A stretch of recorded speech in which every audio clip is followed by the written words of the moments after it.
ka hanggang ngayon buong Pilipinas.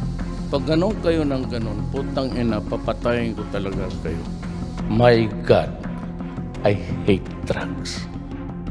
Paano nga ba nilansag at tinapos ni dating Pangulong Rodrigo Roa Duterte ang sindikato ng iligal na droga noong kanyang administrasyon? Si Duterte ay kilala sa kanyang malawakang kampanya laban sa iligal na droga na kilala natin bilang War on Drugs. Siya ay naging presidente ng Pilipinas mula June 30, 2016 hanggang June 30, 2022. Maraming Pilipino ang nagustuhan ang kanyang paraan ng pamamalakad para pigilan ang paglaganap sa illegal na droga at may ilan naman ang napataas kilay dahil umano sa crimes against humanity sa kanyang ipinatupad na war on drugs. Kaya sa videong ito, balikan natin ang mga ginamit na paraan ni Duterte kung paano niya winakasan ang paglaganap ng iligal na droga noong kanyang administrasyon.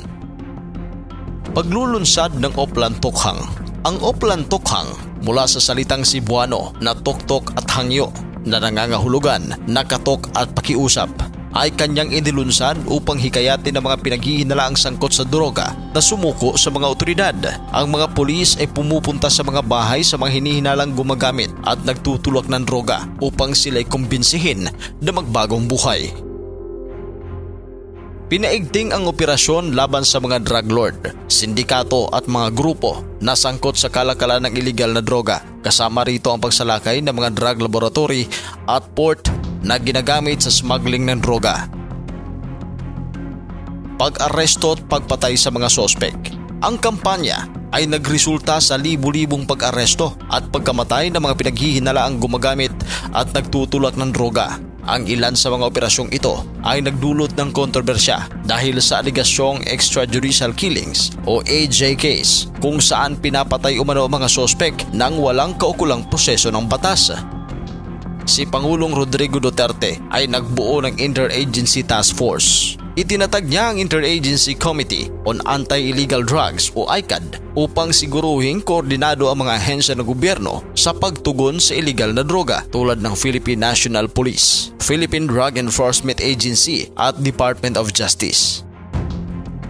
Nakikipagtulungan din si Duterte sa mga bansang China at iba pang kalapit na bansa upang labanan ang transnation drug trade. Tumanggap din ang Pilipinas ng suporta mula sa bansang ito para sa rehabilitasyon at pagpapatupad ng mga batas. Nagpatayo din ang administrasyon ng mga pasilidad para sa rehabilitasyon ng mga gumagamit na droga. Gayunpaman, maraming grupo ang nagsabi na ang aspeto ng rehabilitasyon ay hindi masyadong binigyang pansin kumpara sa law enforcement operations. Gumamit din si Duterte ng matapang na retorika upang bigyang diin ang kahalagahan ng kampanya laban sa droga. Madalas niyang sinasabi na ang droga ay ang ugat ng mga problema sa lipunan at ito'y kailangang tapusin para sa kapakanan ng bansa.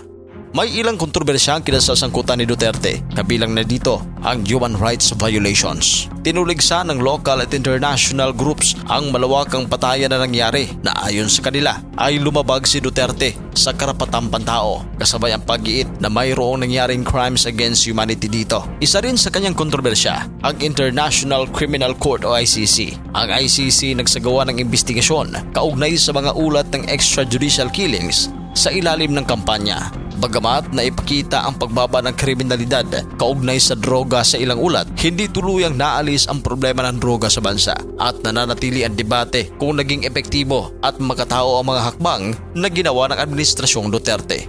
Ikaw, anong masasabi mo dito? Epektibo ba ang mga naging hakbang ni dating Pangulong Rodrigo Duterte? At kung epektibo, may kukumpara ba ninyo sa kasalukuyang administrasyon ang kanyang mandato noon?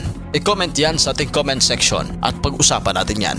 At sa mga hindi pa nakapag-subscribe, huwag ninyong kalimutan na mag-subscribe dito sa JRL Media.